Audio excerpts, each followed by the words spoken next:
Joshu, the Zen master, asked a new monk in the monastery, "Have I seen you before?"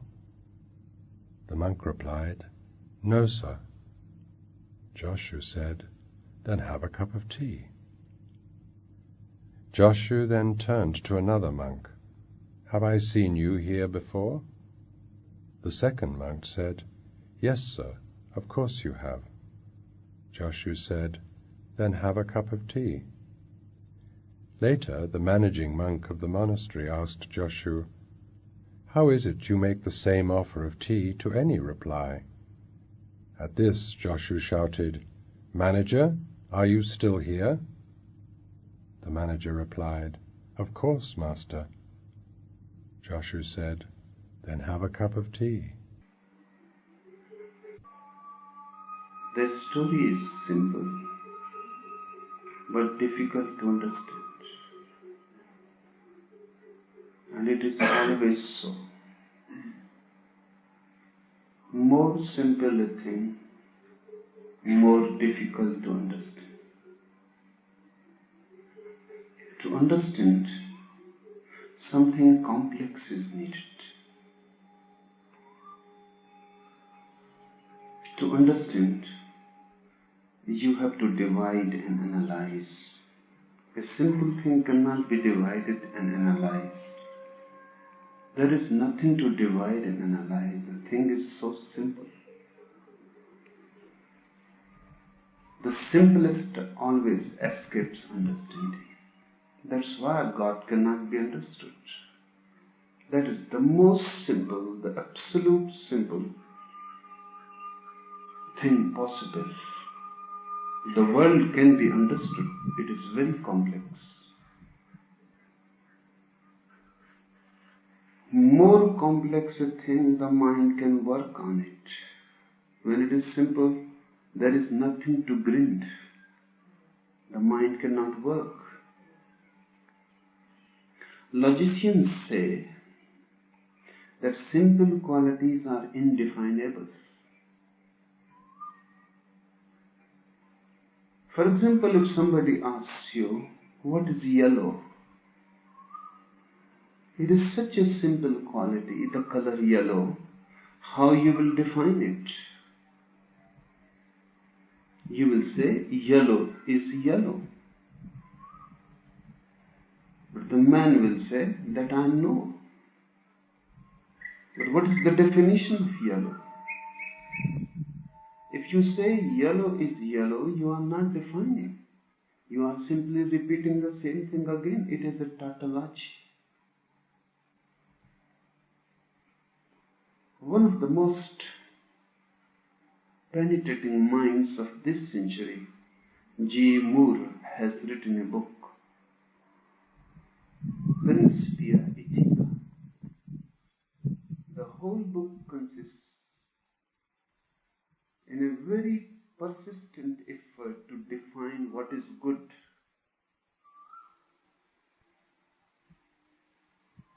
Making efforts from all the directions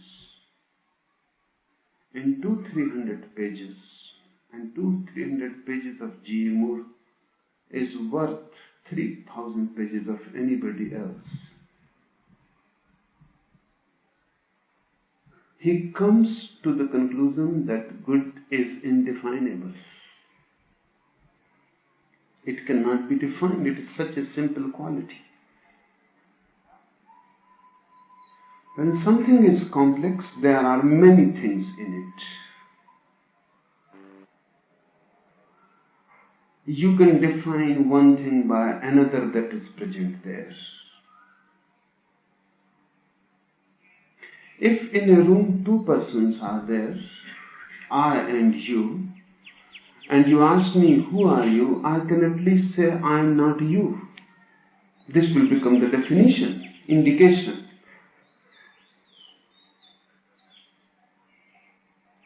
But if I am alone in the room and I ask the question to myself, who am I? The question resounds, but there is no answer. How to define it? That's why God has been missed. Intellect denies it. Reason says no. God is the simplest denominator in existence, the most simple and the most basic. The mind stops. There is no other than God, so how to define it? He is alone in the room. That's why religions have been trying to divide. Then definition is possible. So they say this world is not that. God is not the world.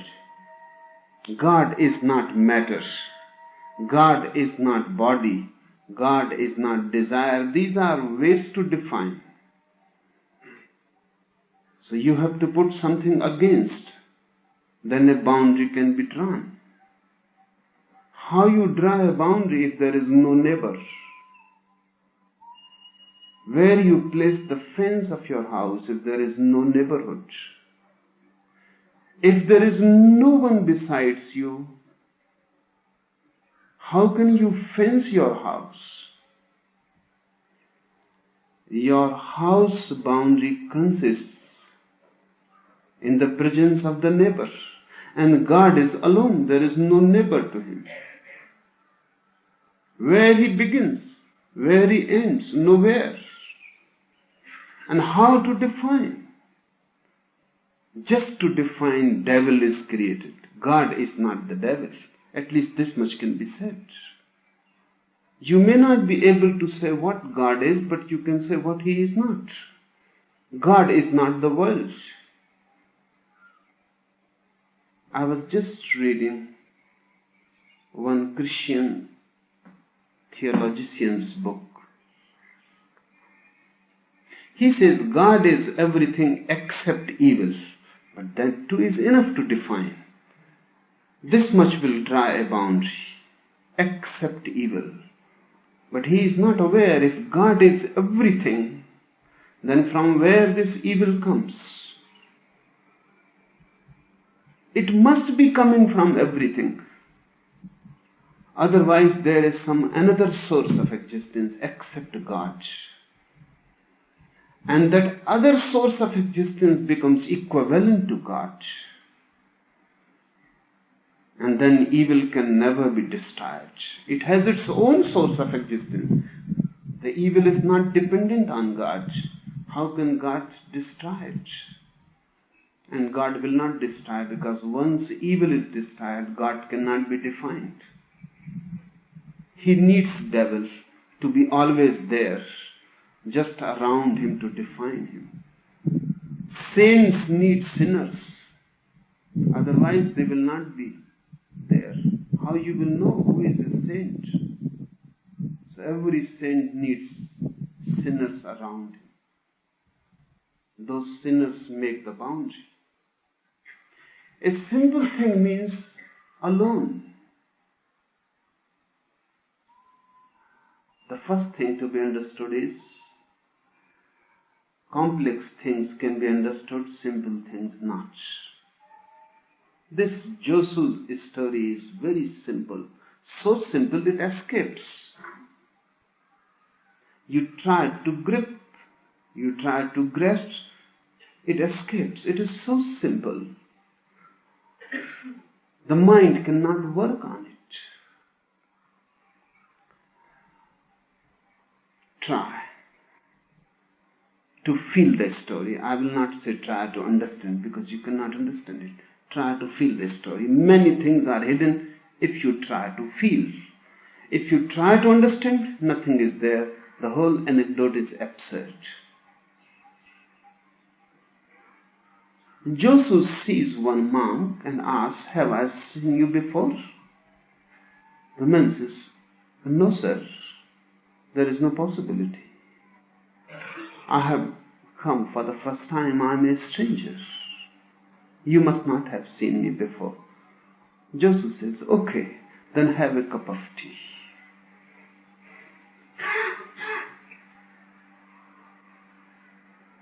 Then he asks another monk, "Have I seen you before?"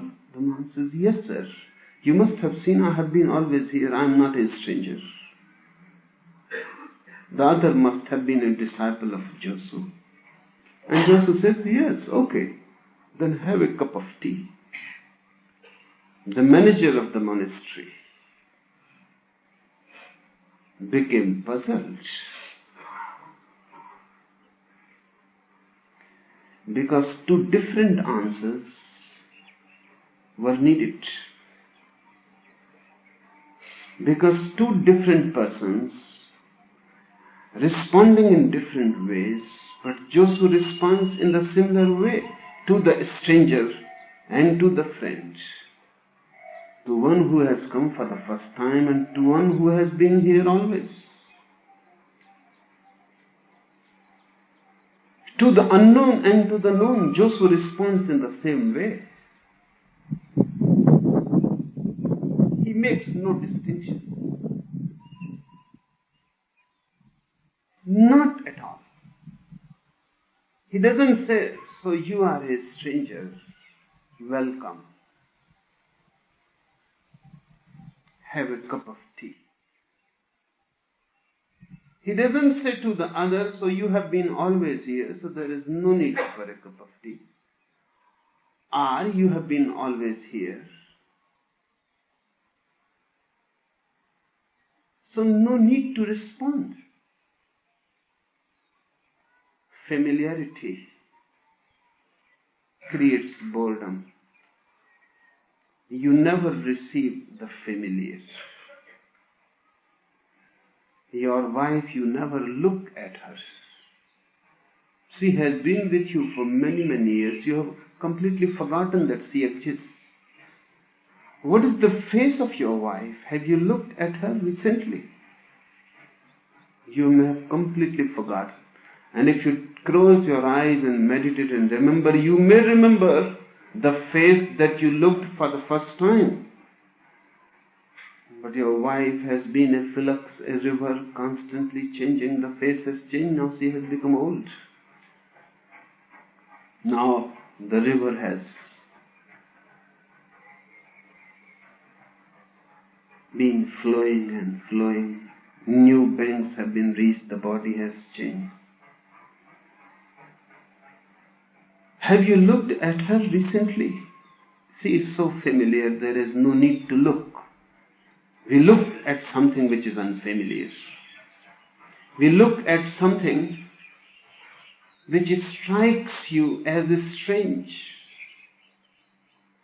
They say familiarity breeds contempt. It breeds boredom.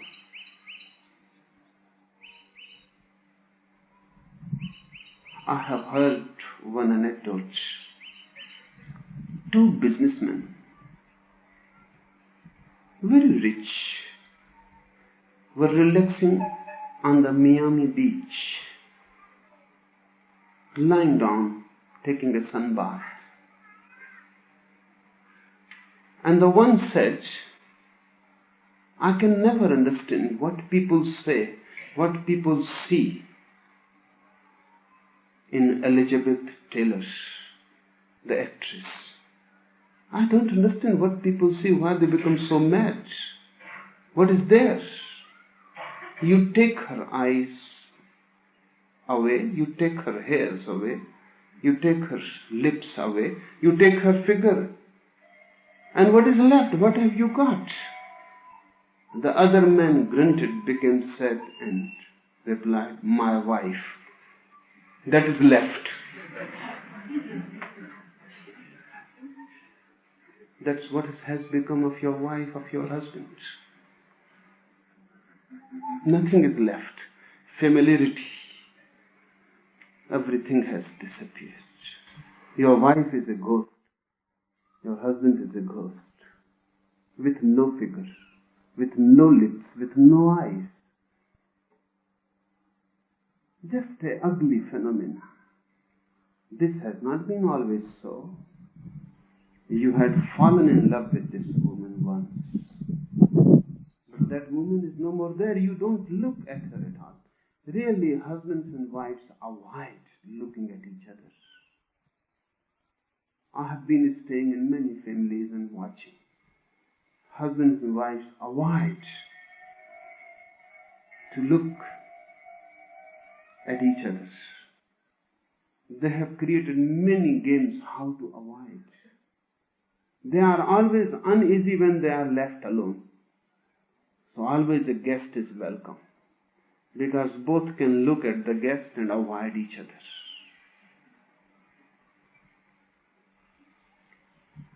This Josu seems to be absolutely different, behaving in the same way with a stranger and a friend. The other says, I have been always here, sir. You know me well. And Josu says, then have a cup of tea. The manager couldn't understand. Managers are always stupid. To manage, a stupid mind is needed. And a manager can never be deeply meditative, difficult. He has to be mathematical, calculating. He has to see the world and arrange accordingly. He became disturbed. What is this? What is happening? This looks illogical. It's okay to offer a cup of tea for a stranger, but to this disciple who has always been here. So he asked, why you respond in the same way to different persons, to different answers? And Josu called loudly, manager, are you here? And the manager says, yes, sir, I am here, of course. And he said, then have a cup of tea.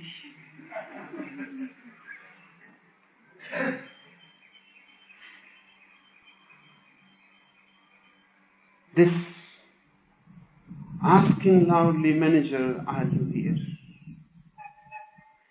Is calling his presence, his awareness. And awareness is always new. It is always a stranger, the unknown. The body becomes familiar, not the soul. Never.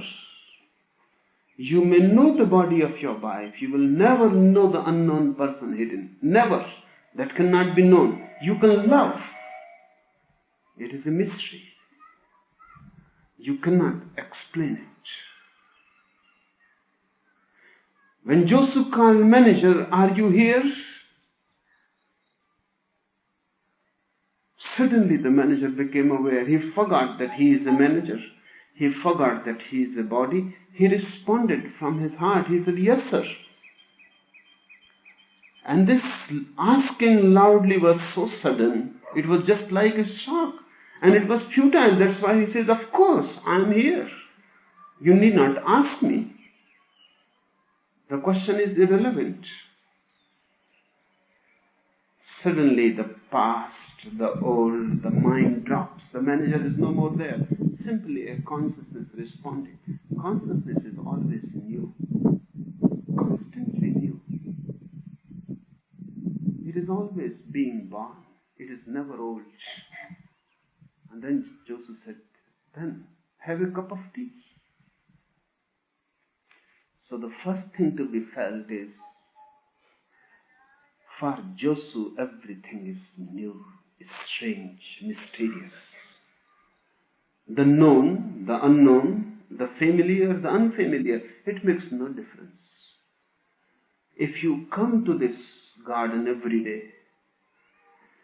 by and by you will stop looking at trees because you think you have already looked at them, you know. By and by you will stop listening to the birds. They will be there singing. But you will not listen. You have become familiar. The eyes are closed. The ears are closed. But if Josu comes in this garden, he may be coming every day for many, many lives. But whenever Josu comes, he will hear the words. he will look at the trees, because everything, every moment is new.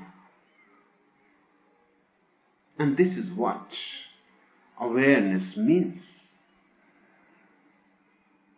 For awareness, everything is constantly new. Nothing is old. Nothing can be old, because everything is being created every moment. It is a continuous flow of creativity. Awareness never carries memory as a burden. So the first thing, a meditative mind always lives in the new, in the fresh. The whole existence is just born, as fresh as a dewdrop, as fresh as a leaf coming out in spring. Just like the eyes of a newly born babe. Everything fresh, clear, with no dust on it. The first thing to be felt. If you look at the world and you feel everything is old, that shows that you are not meditative. Really, when you feel everything is old, that shows that you have an old mind, a rotten mind. If your mind is fresh, the world is fresh. The world is not the question. The mirror. If the dust is there, then the world is old. If there is no dust, how the world can be old? And if things get old, you will live in boredom. Everybody lives in boredom. Everybody is bored to death. Look at people's faces, carrying their life as a burden, bored, no meaning. Seems to be everything just a nightmare, a very cruel joke, somebody playing a trick, torturing. Life is not a celebration. It cannot be. With a mind burdened with memory, life cannot be a celebration. Even if you laugh, your laughter carries boredom. Look at people laughing. They laugh with an effort. Their laugh may be just to be mannerly. Their laughter may be just an etiquette. I have heard one dignitary went to Africa to visit a community, a very old primitive community of Aboriginals.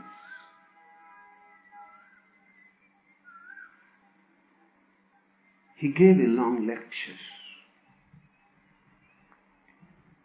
He told a very long anecdote, almost for half an hour. The anecdote continued. And then the interpreter stood. And he spoke only 4 words. And the primitives laughed heartily. The dignitary was puzzled, because he has been telling it for half an hour. How it can be translated in 4 words? Seems impossible. And people have understood. And they are laughing, a belly laugh. So he asked, puzzled, he asked the interpreter, you have done a miracle. You have spoken only 4 words. I don't know what you have said, but how you can translate so long a story? The interpreter said, a story too long. So I say, he says a joke, laugh.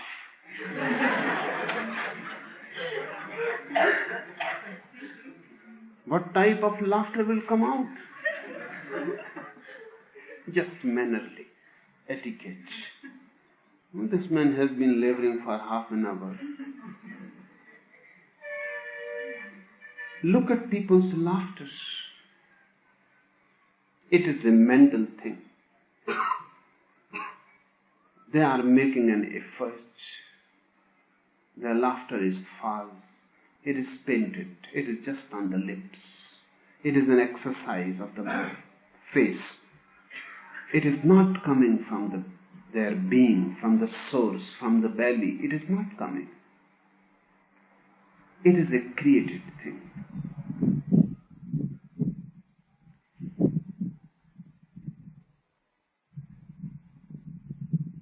It is obvious. We will be bored. And whatsoever we do will come out of this boredom and will create more boredom. You cannot celebrate. Celebration is possible only when existence is a continuous newness. When existence is always young. When nothing goes old. When nothing really dies, because everything is constantly reborn. Then it becomes a dance. Then it is an inner music flowing.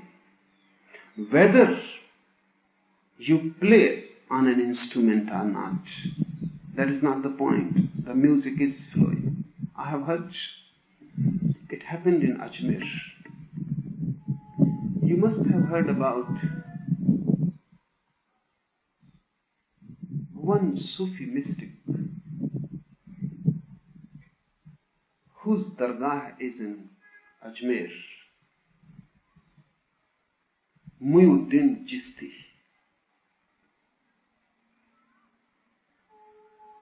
He was a great mystic, one of the greatest ever born. And he was a musician. And that is against Islam, because music is prohibited. And he played on sitar and on other instruments, and he was a great musician. He enjoyed. Really, 5 times every day, when a Mohammedan is required to pray, the 5 ritual prayers, he won't pray. He will simply play on his instrument. That was his prayer. This was absolutely anti-religious. But nobody could say anything to Chisti. Many times people came to say to him, and he will start singing. And the song was so beautiful, they will forget completely for what they had come. And he will start playing on his instrument. And it was so prayerful that even scholars and pundits and Maulvis who had come to object, they couldn't object, they forgot. They will remember back when they are at home back, they will remember for what they had gone. Chisti's fame spread all over the world. From every part of the world, people started coming.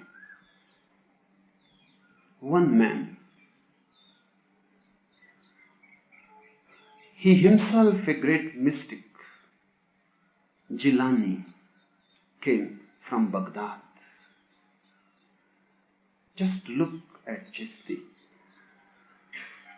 When Chisti heard that Jilani has come, he felt it will not be good now to play on my instruments, just to pay respect to Jilani, because he is such an orthodox Mohammedan that it will not be a good welcome. He may feel hurt. So for that day only in his whole life, he will not play, he will not sing. From the morning he waited. In the afternoon Jilani came. He has hidden his instruments. When Jilani came and they both sat in silence, the instruments started music. The whole room was filled. Chisti became very much puzzled what to do. And he has hidden them. And such music he has never known before. Jilani laughed and he said, rules are not for you. You need not hide them. Rules are for ordinary people. Rules are not for you. You should not hide them. And how can you hide your soul? Your hands may not play. You may not sing from the throat, but your whole being is musical. And this whole room is filled with so much music, with so much vibrations, that now the whole room is playing by itself. When your mind is fresh, the whole existence becomes a melody. When you are fresh, freshness is everywhere. The whole existence responds. When you are young, not burdened by memory, everything is young and new and strange. This Josu is wonderful. This has to be felt deeply. Then you will be able to understand. But that understanding will be more like a feeling rather than understanding, not mental but from the heart. Many more dimensions are hidden in this story. Another dimension is that when you come to an enlightened person, whatsoever you say makes no difference. His response will be the same. Your questions, your answers are not meaningful, not relevant. His response will be the same. To all the three he responded in the same way. Because an enlightened person remains the same. No situation changes him. Situation is not relevant.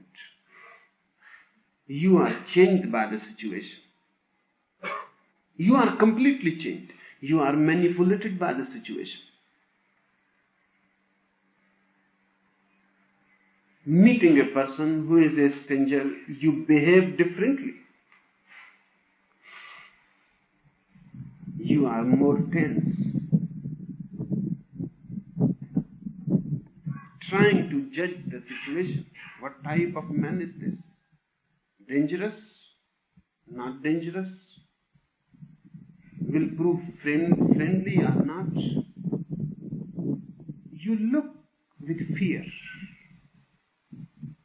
That's why with strangers you feel an uneasiness. If you are traveling in a train, the first thing you will see, passengers ask each other what they do, what is their religion, where they are going. What is the need of these questions? These questions are meaningful because then they can be at ease. If you are also a Hindu and they are Hindu, they can relax. The man is not very strange. But if you say that I am a Mohammedan, then the Hindu becomes tense. Then some danger is there. Some stranger is there. He will make a little space between you and him.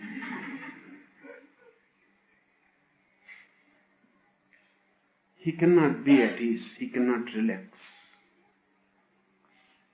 Or even he may change his seat. But even a Mohammedan is religious. If you say, I am an atheist, I am not religious at all, I don't belong to any religion, then you are even more a stranger. Atheist, then he will feel that just sitting by your side, he will become impure. You are like a disease. He will avoid you.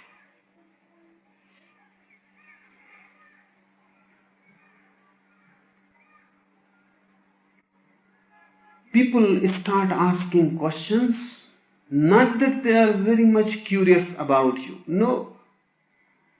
They just want to judge the situation, whether they can relax, whether they are in a familiar atmosphere or something strange is there. They are on their safeguard. This is their inquiry for safety. Your face changes continuously. If you see a stranger, you have a different face. If you see a friend, immediately the face changes. If your servant is there, you have a different face. If your master is there, you have a different face. You continuously change your mask because you depend on the situation. You don't have a soul. You are not integrated. Things around you change you. That is not the case with a Josu. With a Josu, totally different is the case. He changes his surroundings. He is not changed by his surroundings. Whatsoever happens around is irrelevant. His face remains the same. There is no need to change the mask.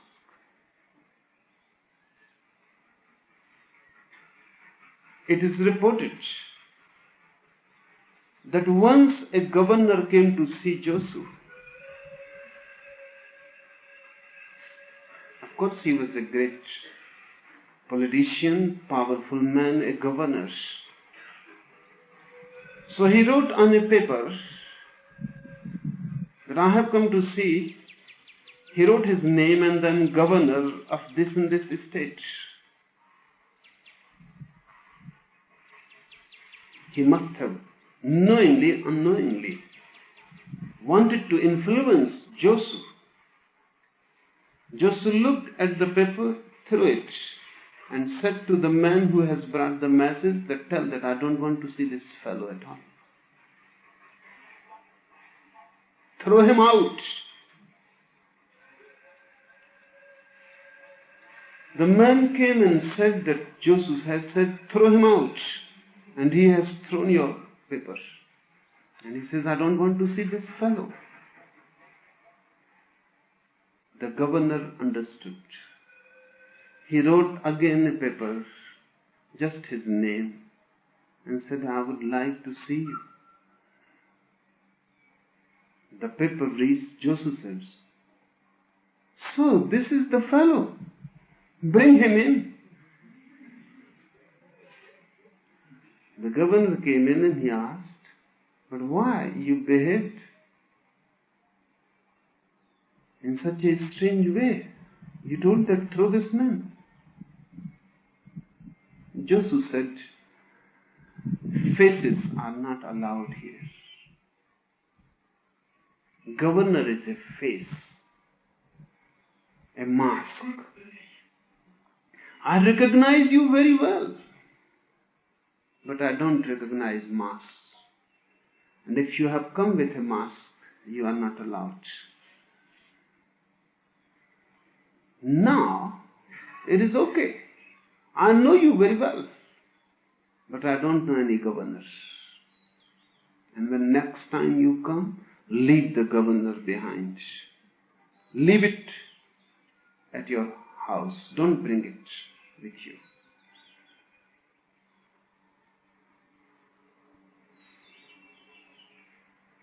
We almost continuously using faces. Immediately we change. If we see changes in the situation, we change immediately. As if we have got no integrated soul, no crystallized soul. For Josu, everything is the same. This stranger, this friend, a disciple, this manager, But his response, have a cup of tea.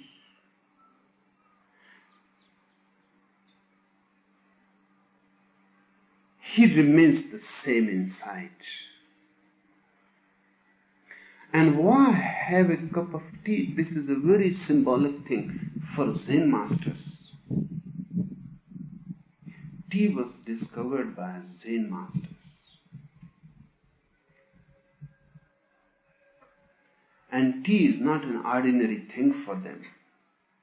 In every Zen monastery they have a tea room, special, just like a temple. So you will not be able to follow, because tea is a very religious thing for a Zen master or a Zen monastery. Tea is just like prayer. It was discovered by them. In India, if you see a sannyasin drinking tea, you will feel that he is not a good man. Gandhi will not allow in his ashram anybody to take tea. Tea was prohibited. It is a sin.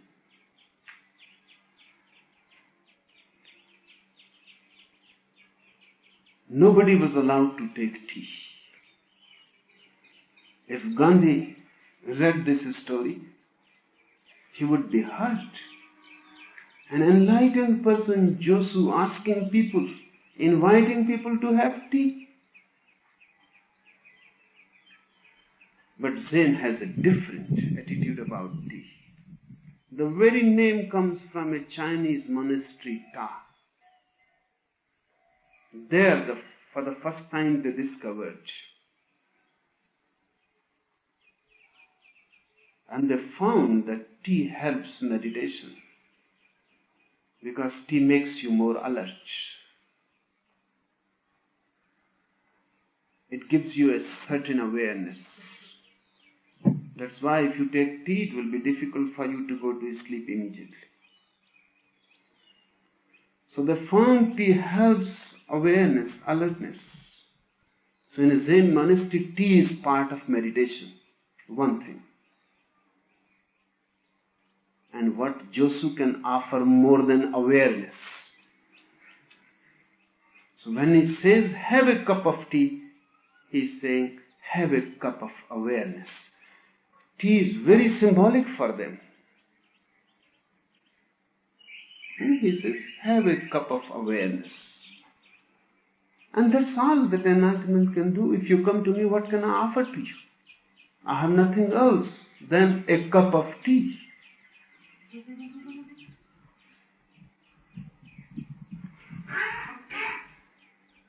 Familiar, unfamiliar, friend or a stranger, or even the manager who has been always there managing his monastery. Have a cup of tea. That's all a Buddha can offer to anybody.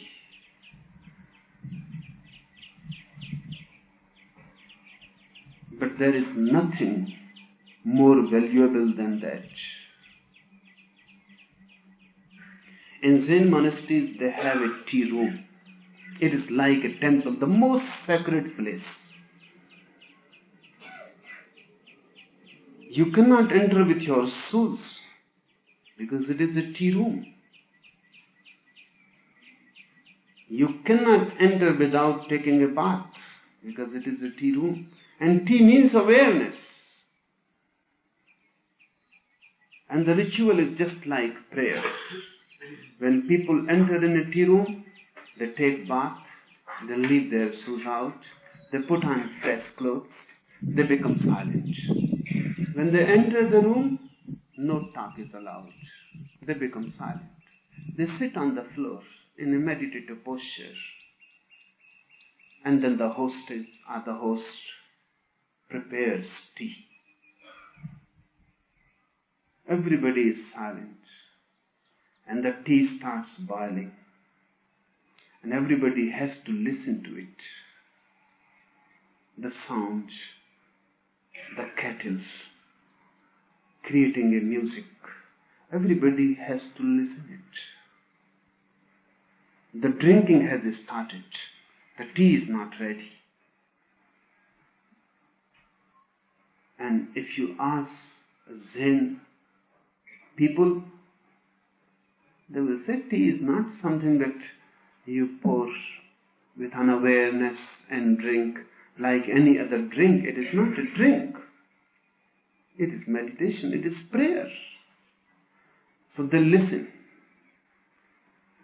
to the kettle creating a melody. In that listening they become more silent, more alert.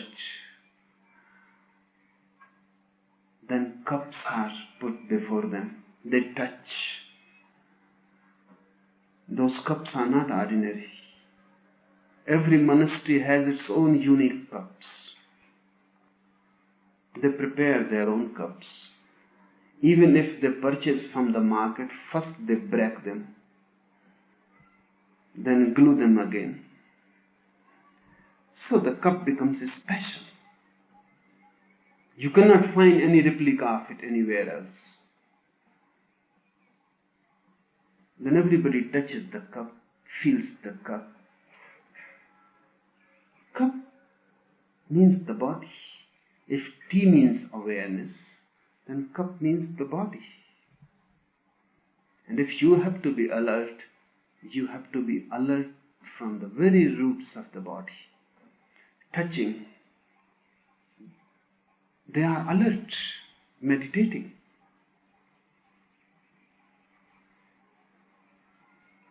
Then the tea is poured. The aroma comes. They smell. And this takes a long time. 1 hour, 2 hours. So it is not just within a minute you have drank the tea, thrown the cup and gone away. No, it is a long process. It's slow. So you become aware of each step. And then they drink. The taste, the heat. And everything has to be done in a very alert mindfulness. That's why Master gives the tea to the disciple. A master pouring tea in your cup, you will be more alert and aware. A servant pouring tea in your cup, you can simply forget him. When Josu pours tea in your cup, if I come and pour tea in your cup, your mind will stop. You will be silent. Something special is happening, something sacred. Tea becomes a meditation. Josu says, have a cup of tea to all these three. Tea is just an excuse. Josu will give them more awareness. And awareness comes through sensitivity. You have to be more sensitive. Whatsoever you do. So even a trivial thing like tea, can you find anything more trivial than tea? Can you find anything more mean, ordinary than tea? No, you cannot find. And Zen monks and masters have raised this most ordinary thing into the most extraordinary. They have bridged this and that, as if tea and God become one. And unless tea becomes divine, you will not be divine. Because the least has to be raised to the most. The ordinary has to be raised to the extraordinary. The earth has to be made heaven. They have to be bridged. No gap should be left. If you go to a Zen monastery and you see a master drinking tea with an Indian mind, You will feel very much disturbed. What type of man is this? Drinking tea? Can you conceive Buddha under the Bodhi tree drinking tea? You cannot conceive. Inconceivable.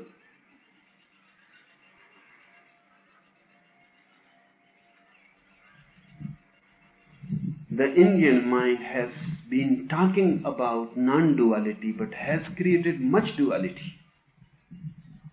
You have been listening to Advait, the unity, the one. But whatsoever you have done, you have created two. And you have created such a gap between the two that they look unbridgeable. Because of this, Sankara has to talk about Maya and illusion. You have created such a gap between this world and that world, they cannot be bridged. So what to do? So Sankara says, this world is illusory, you need not bridge. This world is not. That's the only way. How to come to one? You have to deny the other so completely. But denial won't help. Even if you say this world is illusory, it is there. And why you insist so much it is illusory if it is really not there? What is the problem? Why Sankara goes his whole life teaching people that this world is illusory? Nobody bothers if it is illusory. If Sankara knows it is illusory, then why bother about it? Seems there some problem is there. It cannot be bridged. So only way is to drop it completely from consciousness. Say it is not there. So only one remains. We have only one way to come to the one, to deny the other. And Zen has another way to bridge. And I think that is more beautiful. To bridge. No need to deny the other, and you cannot deny. Even in denial you will assert. If I say this world doesn't exist, I have to indicate to this world, which is nowhere. So what you are indicating? What you are pointing with your finger if there is nothing? Then you are foolish. This world exists. And if I say it is illusory, it is only an interpretation.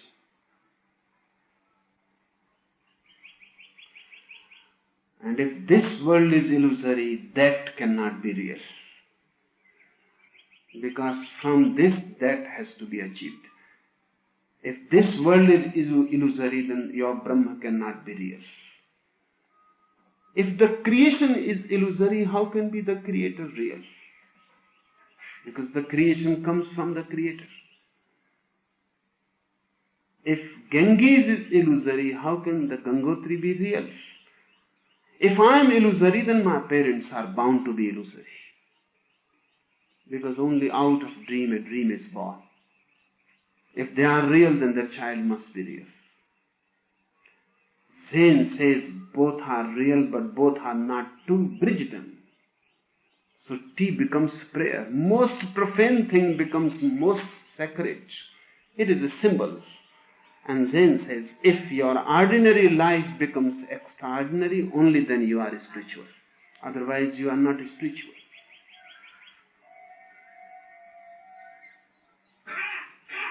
In the ordinariness,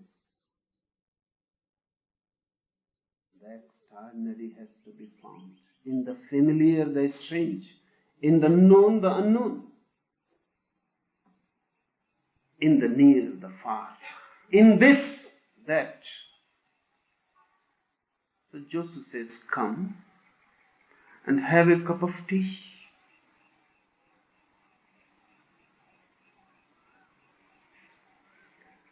One more dimension is there in the story. And that dimension is of welcome. Everybody is welcome.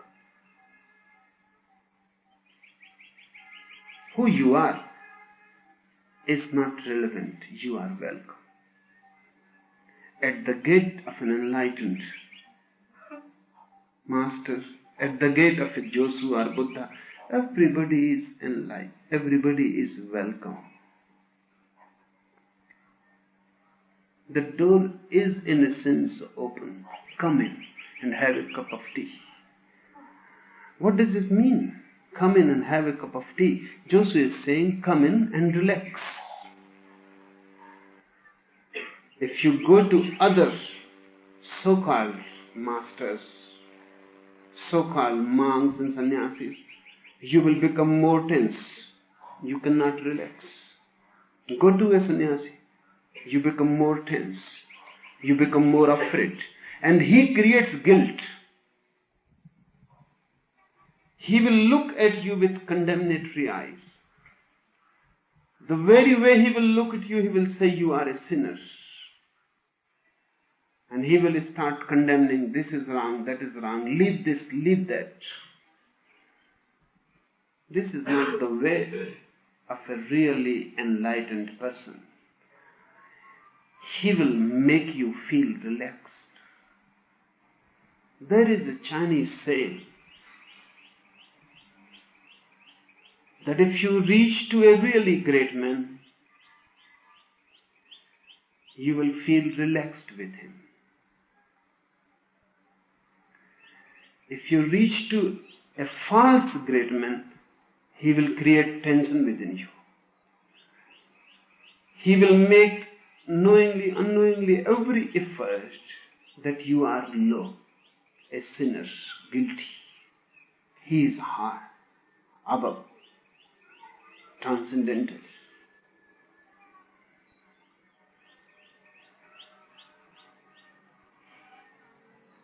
A Buddha will help you to relax, because only in your deep relaxation you will also become a Buddha. There is no other way. Have a cup of tea. Josu says, come and relax with me. The tea is symbolic. Relax. And if you are drinking tea with a Buddha, you immediately will feel that we are not alien, not strangers. And Buddha pouring tea in your pot. Buddha has come down to you. Buddha has come to this. He has brought that to this. Christians, Jews cannot conceive. Mohammedans cannot conceive. If you knock at the gate of heaven, can you conceive God coming in and telling you, come, have a cup of tea? Looks so profane. God will be sitting on his throne, looking at you with his 1,000 eyes, looking at every nook and corner of your being, how many sins you have committed. Judgment will be there. This Josu is non-judgmentary. He does not judge you. He simply accepts. Whatsoever you say, he accepts and says, come and relax with me. Relaxation is the point. And if you can relax with an enlightened person, his enlightenment will start penetrating you. Because when you are relaxed, you become porous. When you are tense, you are closed. When you relax, he will enter. When you are relaxed, comfortable, drinking tea, Josu is doing something then. He cannot enter through your mind, but he can enter through your heart. Asking you to have a cup of tea is making you relaxed, friendly, bringing you nearer, closer. And you remember, whenever you are taking food, drinking something with someone, you become very intimate. Food and sex are only two intimacies.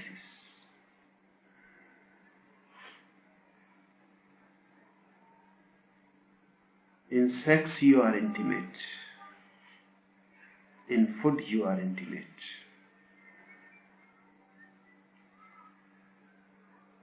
And food is more basic an intimacy than sex. Because a child is born, the first thing he will receive from the mother will be food. Sex will come later on when he will become mature sexually, 14, 15 years afterwards. The first thing you have received in this world is food. And that food was a drink. So the first intimacy known in this world is between a mother and a child. Joshua is saying, come, have a cup of tea. Let me become your mother. Let me give you a drink. And a master is a mother. I insist that a master is a mother, a master is not a father. And Christians are wrong when they call their priest fathers. Because father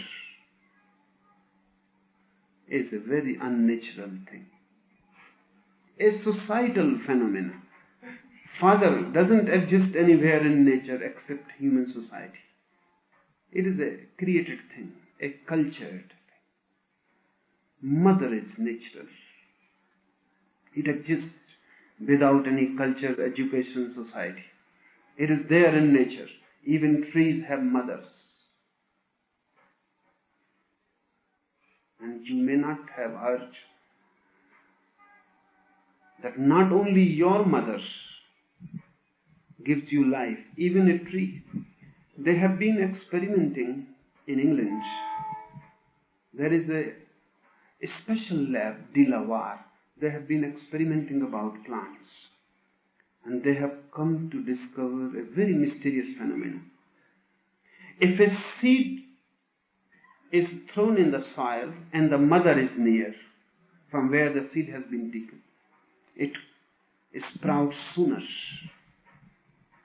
If the mother is not near, it takes longer time. And if the mother has been destroyed, cut, then it takes very long time for the seed to sprout. The presence of the mother. Even for a seed is helpful. A master is a mother. He is not a father. With father you are related only intellectually. With mother, your relation is total.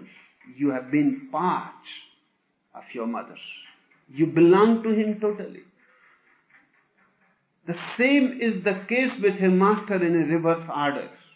You have come out of mother, you will go in the master. It is a returning back to the source.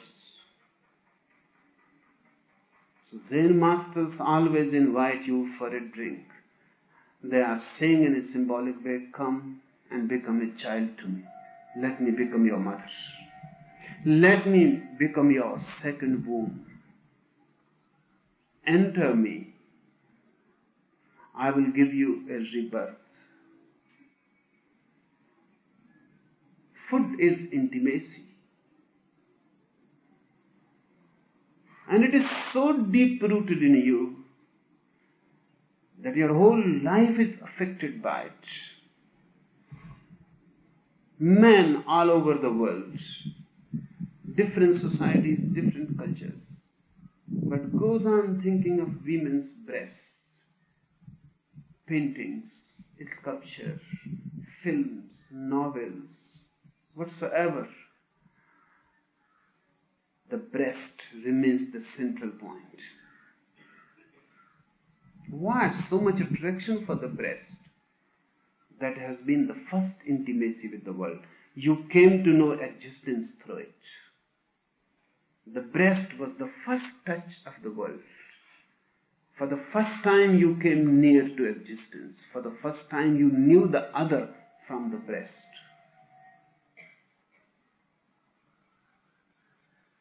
That's why so much attraction for breast. You cannot be attracted towards a woman who has no breast, flat breast. Difficult. Because you cannot feel the mother there. So even an ugly woman becomes attractive if she has beautiful breasts. As if breast is the point, the central thing in the being. And what is breast? Breast is food.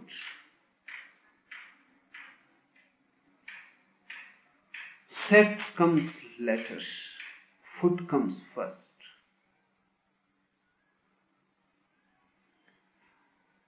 Zosu calling all the three to come and have a cup of tea. Calling them to an intimacy.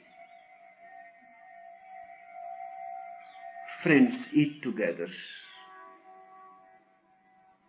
If you see a stranger coming near you when you are eating, you will feel uncomfortable. Strangers feel uncomfortable if they eat together.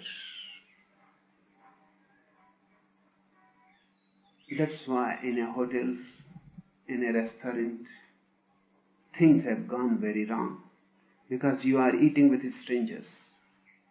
The food becomes poisonous. You are so strained and tense. It is not a family. You are not relaxed. Food prepared by someone who loves you has a different quality altogether. Even the chemical quality changes. And psychologists say when your wife is angry, don't allow her to prepare food. It becomes poisonous. But it is difficult because the wife is almost always angry. And psychologists say when you are eating and if your wife starts creating trouble, talking, argumenting, stop. But then you will die. Because the wife always, almost, when you are eating, creates trouble. This is a very non-loving world. If a wife knows, if she has a small understanding, the worst time to create any conflict is while the husband is taking food. Because when he is strained, tense, not relaxed, food becomes poisonous. It will take longer time to digest it. Psychologists say double time will be needed to digest the food. And the whole body suffers.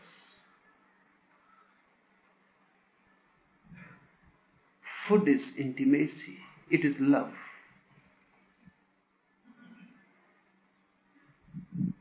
Zen masters always invite for the tea. They will take you in the tea room and give you tea. They are giving you food, drink. They are telling you, become intimate. Don't stand so far away. Come near. Feel homely.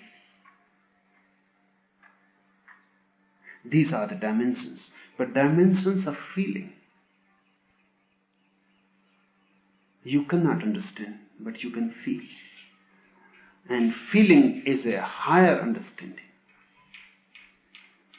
Love is a higher knowing. And heart is the supreme-most center of knowledge, not the mind. Mind is just secondary, workable, utilitarian. You can know the surface through the mind. You can never know the center.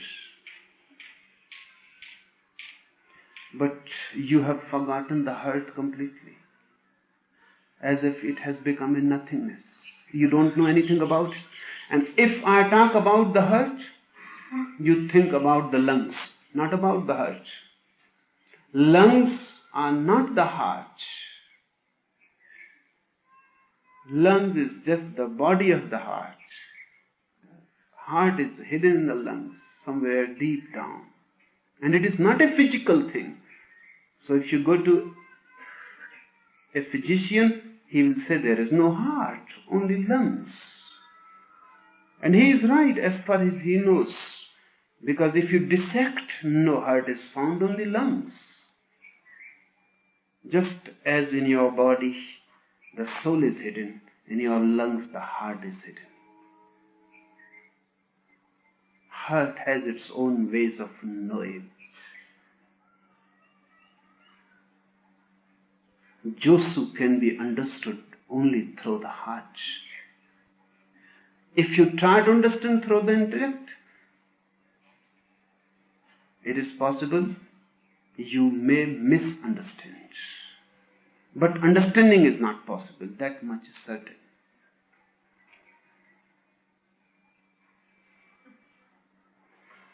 Anything more? I feel I want to be close to you, but at the same time I want to run as far away from you as I can. I don't understand this fear, since I'm not aware of a feeling like this about anyone else. It's natural. It is not something exceptional. Whenever you have a feeling to be closer to a man like me, the fear will come. Because to be close to me means to be dead. To be close to me means losing yourself. The same fear that grips a river when it comes to the ocean. The banks will be lost. The river will be lost. And every river tries to go back, but there is no way. If you feel a deep urge to come closer to me, there is no way now to escape. You may try, but you will be a failure. Others have tried, others will go on trying. If you have a deep urge to come closer to me, you will have to come. Only you can delay it. By escaping, struggling, you can delay it. You can postpone it, that's all. Because the deep urge is coming from your very being. Fear is only in the mind. The urge is coming from the deepest core of your being, to be closer. But the fear comes in the mind because closeness means death. To be close to a master is death. Your ego will have to go.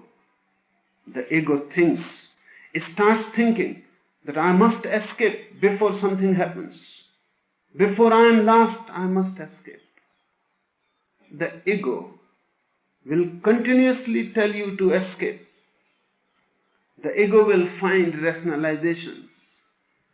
It will find faults in me just to help you escape. It will convince you in every way that this is a wrong man.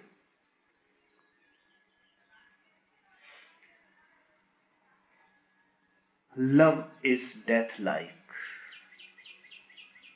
And no love is so death-like as loving a master. If you love a woman, you can dominate her. That's why lovers go on playing politics with each other, dominating, possessing. The fear is there. If you don't dominate, you will be lost and the other will dominate. So they continuously fight. Husbands and wives, lovers go on fighting. The fight is for existence, to survive. The fear is there, I may be lost in the other. But when you come to a master, you cannot dominate him. You cannot fight with him. So fear is deeper because of that. Because you cannot create any politics. Either you have to escape or merge. No other alternative is there. If you escape from your very deep source of being you hear, you are doing wrong. If you escape, you will have to come back. If you come closer, the mind says, where are you going? If you go more closer, you may be burnt. And it is right. The ego is right. The flame is there. If you come more closer, you will be burnt. Conflict is created. Inner tense and anguish is created. You can delay. That's all. Sooner or later you will have to merge. No river can escape the ocean.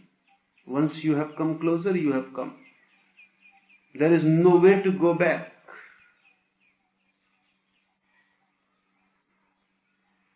No way exists for going back. You are here, you have traveled long. Not in physical space only, but in the inner space also you have traveled long. Many, many lives. You have been traveling towards this point. You desired it, and now when the point has come nearer, you become afraid. You feel that a merger. The fear is natural. Understand it. Don't let it overpower you. Take a jump. And that jump will not be only a death, it will be a rebirth. But you cannot know that. Only death. You see only death. The beyond that is hidden behind the death you cannot see. I can see it. I know you will be reborn. But nobody can be reborn unless one dies. So that is not the goal. And that is not the end. It is just the beginning. When you are ready to die, you are ready to be reborn. The old will disappear. And absolutely new will come in its place. That new is struggling from your very core of being. The old is struggling from the mind. Because mind has memory. The old, the past. The past and future are struggling within you. And that is the problem. Now it depends on you. Whether you are being overpowered by the past, then you will delay, postpone. And you can delay it for many lives. And this is not for the first time that you have delayed. Many times you have missed before. Many times you have come across a Buddha, a Mahavir, a Jesus. You escaped. You tried to avoid. You closed your eyes. Again and again you have been playing that game. But the game is natural, I say to you, because you can see only death. The river can only see that sea will dissolve. Sea cannot see sea will become the ocean. How can sea see? That oceanic existence will be only when the river is no more. So the river cannot see. When your ego is no more, only then you will know who you are.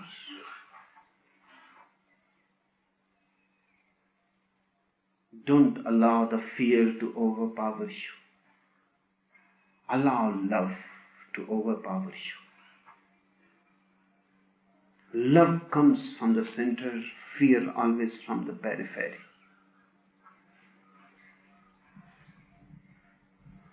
Don't allow this periphery to be so dominant. And what you have got to lose? Even if there is no rebirth, there is rebirth. But I say, even if there is no rebirth, you simply die. What have you got to lose? What will be lost? What the river has got that is worth preserving? The life through the hills has been just a struggle. The life through the plains has been just a dirty passage. What the river has got to lose in the ocean? Nothing. So think about it. What you have got to lose if you come closer. Your suffering, your madness. What have you got to lose?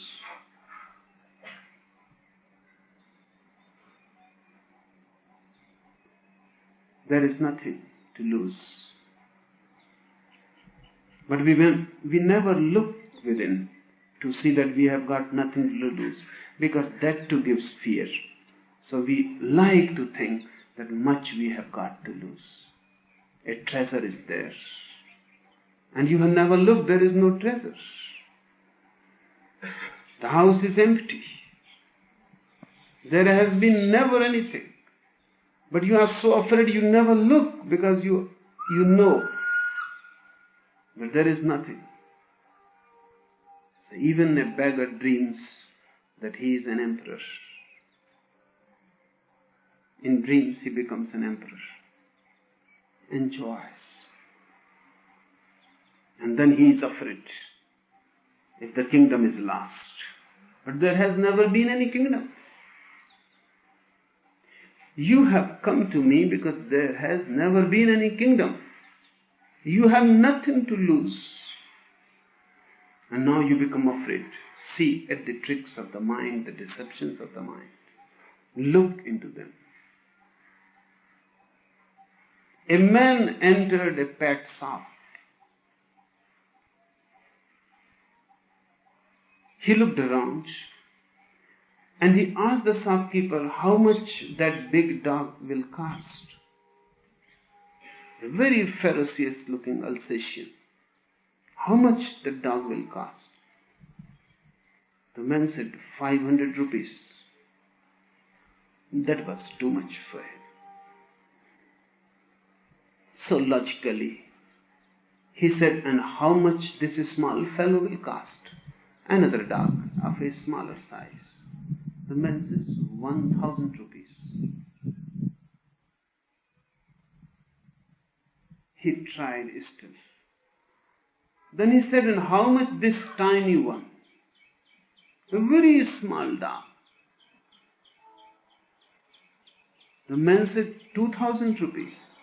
The man became very much puzzled and disturbed, and then he asked, how much it will cost if I don't purchase anything?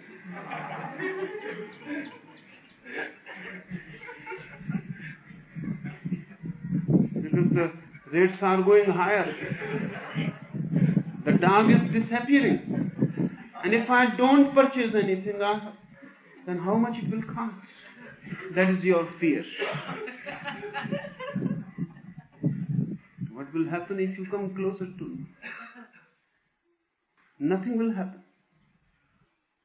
Because you have nothing to lose. And everything will happen, because once this nothing is lost, everything becomes possible. Once this shelter, which has become a bondage to is lost, the sky opens infinitely. Once these banks, which have been a prison to you, are lost, you become boundless. You become infinite. Let the river move, unafraid, into the unknown, the uncharted. Death will be there, but death is always followed by rebirth.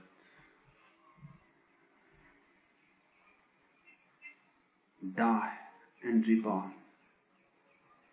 Lose yourself and find. Fear comes from your mind. Love comes from your heart. Listen to the heart.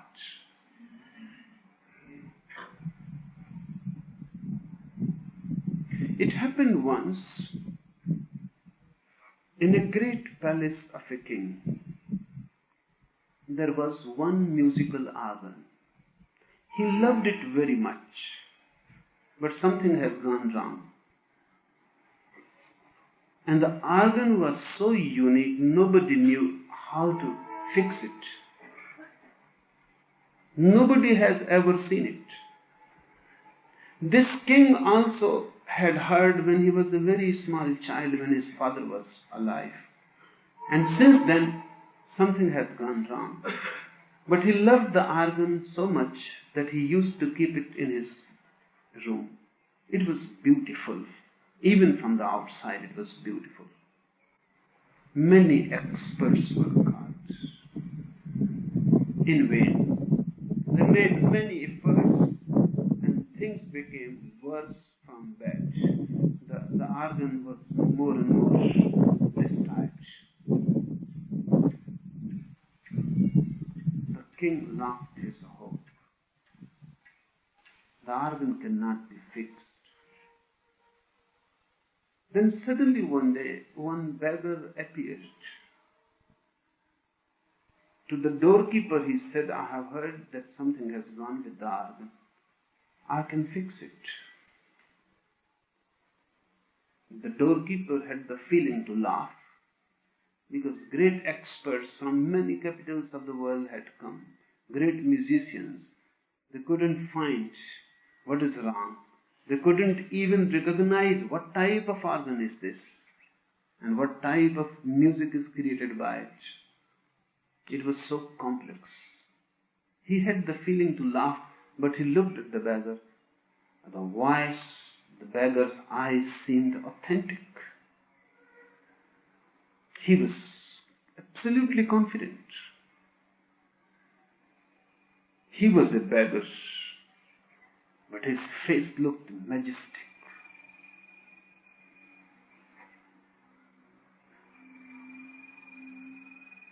The mind was saying that it will be again a wastage. But the heart said, this man seems so confident. What is wrong if he tries? So he took him to the king. Looking at the beggar, the king laughed and he said, are you mad? Every type of expert has tried and failed.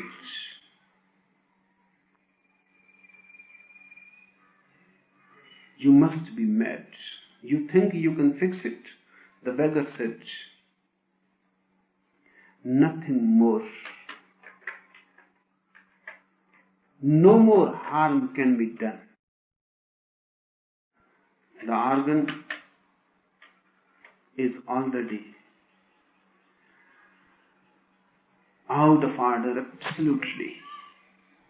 I cannot harm it anymore. So what is the harm if you give me a chance? The king thought he was right, because nothing more harmful can be done. So he said, okay, you try. For many days, the beggar disappeared behind the organ. He was working and working and working. And suddenly one midnight, he started playing on the organ. The whole palace was filled with an unknown melody. Something so divine. Everybody ran. The king came out of his bedroom. He said, you have done. It must have been very difficult. It was almost impossible. You have done a miracle. The man said, no, it was not difficult, because in the first place, I made it. In your father's time, I made this organ, so it was not difficult.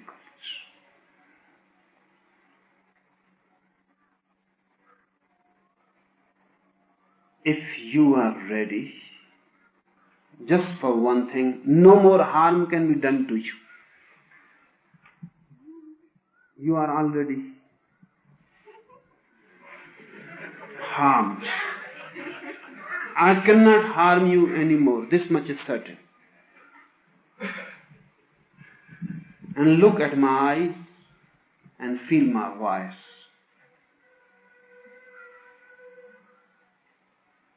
Give me a chance.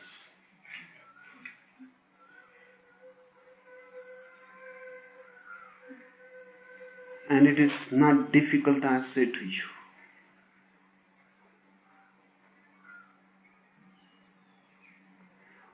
Once one is dissolved into the infinite, he is at the source of the things from where you have come.